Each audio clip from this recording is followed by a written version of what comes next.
You sit watching a debate where you solved the problem 5 minutes ago, yet you choose to stay completely quiet. There is a common assumption that the person who speaks the loudest or has the fastest comeback is the most capable person in the room. However, this stillness is often the result of a brain processing information at a higher resolution than the current conversation requires, paired with a deliberate refusal to react prematurely.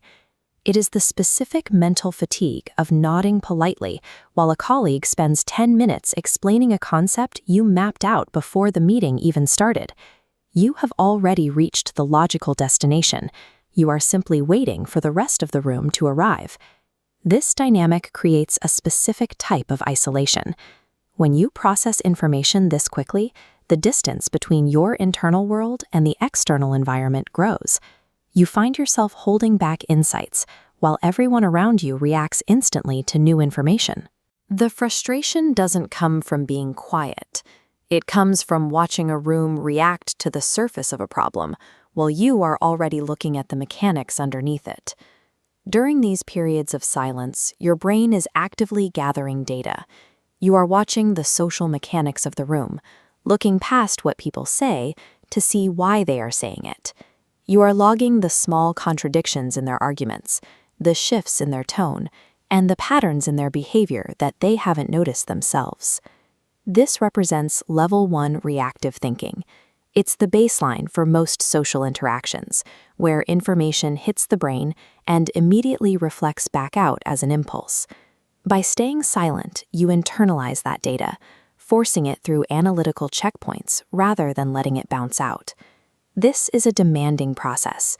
You are carrying the mental weight of everything you see, but choose not to say.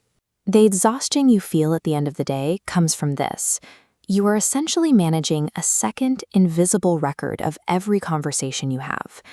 To maintain this level of intake, the brain begins to compartmentalize, separating the raw data of the room from your personal reactions to it. It builds a buffer that allows you to observe high-pressure situations without being swept up in the collective energy of the group. It can feel like watching a film where you have already read the script. You know the emotional beats before the actors even deliver their lines.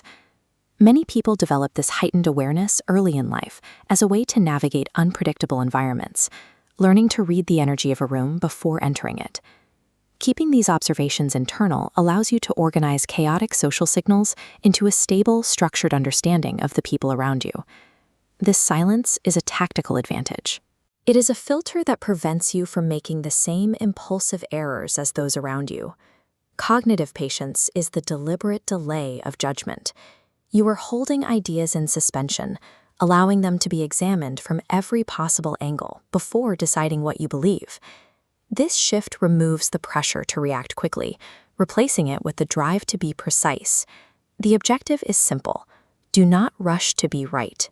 Wait to be precise. You don't owe the room a contribution to the noise. In high-pressure environments, you can treat the interaction as a data-gathering exercise. By remaining an observer, you allow reactive thinkers to expose their intentions and highlight their own contradictions without any interference from you. When you finally do choose to speak, your contributions often carry more weight because they account for the context that everyone else missed in their rush to respond. I want to know how you handle this in your own life. Do you prefer to sit back and gather data, or do you eventually reach a point where you have to tell people exactly what you see? Effective communication isn't about standing out. It is found in the ability to notice more and say less.